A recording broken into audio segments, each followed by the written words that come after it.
ছেলের বয়স ৩ বছর ২ মাস। আমি যাই করি না কেন কোনো কিছুর প্রতি তার আগ্রহ নেই, কিন্তু যখন রান্না করতে যাই তখনই আমার ছেলের যত আগ্রহ। আম্মু আমি রান্না করব, আমি তোমাকে সাহায্য করব, আমাকে শিখাও কিভাবে রান্না করতে হয়। আসসালামু আলাইকুম, কেমন আছেন সবাই? আজকে আমার ছেলের গরুর মাংস রান্নার কিছু টিপস আপনাদের সাথে শেয়ার করি। এই যে দেখেন আমার ছেলে ছোট ছোট হাত দিয়ে কি সুন্দর লবণ দিচ্ছে। আমি পাশ থেকে বলেই দিচ্ছিলাম যে বাবা তুমি এইভাবে দাও, এইভাবে দাও। ছোট ছোট হাত দিয়ে দেখেন তেল ঢালছে, লবণ দিচ্ছে। ওর কিন্তু পা দেখা যাচ্ছে, ওখানে বসে একা একা দিচ্ছে, চারপাশে ফেলছে দিচ্ছে, কিন্তু ও যে আনন্দটা পাচ্ছে এটাই মা হিসেবে অনেক। পেঁয়াজ দিয়েছে, গরম মশলা দিতে যে আমার ছেলে দারচিনি খেয়ে ফেলছে। পরে আমি বলছি পাপা তুমি দারচিনিটা দাও, পরে ও আবার দারচিনি দিয়েছে। দেখেন কিভাবে দিচ্ছে। অবশ্য আমি এটা স্পিড করে নিয়েছি যার জন্য, তা না হলে অনেক সময় লাগছে, অন্তত 20 মিনিটের মতোই লাগছে শুধুমাত্র এই মশলাগুলো দিতে।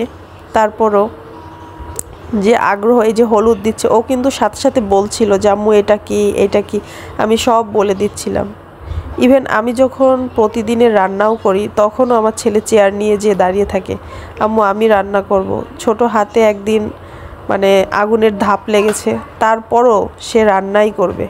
রান্নার প্রতি যে এত আগ্রহ, আমি জানি না আমার ছেলে বড় হয়ে আসলে শেফ হবে কি না, কিন্তু নিজের বউয়ের কষ্টটা যে বুঝতে পারবে সেটা বুঝতেই পারছি। কারণ ওর বাবা সম্পূর্ণ রান্না সম্পর্কে প্রচুর ধারণা, এমন কিছু নেই যে ওর বাবা রান্না করতে পারে না।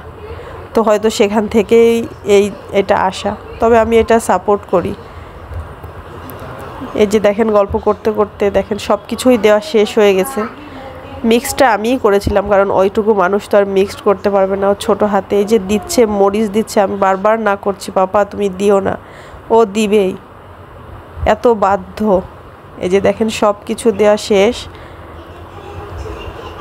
আপনারা সবাই আমার ছেলের জন্য দোয়া করবেন। আসলে আমি গরুর মাংসের মধ্যে একটু রসুন দেই, তারপরে একটু বেরেস্তা দেই। আপনারা কারা কারা রসুন এবং বেরেস্তা দেন আমাকে একটু কমেন্টস করে জানাবেন। আসলে আমার কাছে মনে হয় যে এটা দিলে একটু টেস্টটা বাড়ে। গরম মশলা দেওয়ার পরও যদি একটু গরুর মাংস গরম মশলার গুঁড়াও দেওয়া হয় তাতেও কিন্তু টেস্ট অনেক বাড়ে। আসলে এটা সবার রান্নার উপর ডিপেন্ড করে, কে কিভাবে রান্না করতে পছন্দ করে। আমি এইভাবেই রান্না করি, তাই আমার ছেলেকেও আমি বলেই দিচ্ছিলাম যে পাপা এটা দাও এটা দাও, ও সব কিছু দিচ্ছিল। প্রথমে গরুর মাংস এই যে দেখেন আমি একটু দেখিয়েই দিলাম যে আমার ছেলেই সব করছিল। আর আমার ছোট্ট একটা রান্নাঘর, যেখানে বসে কাজ করাটাই আসলে কষ্টের।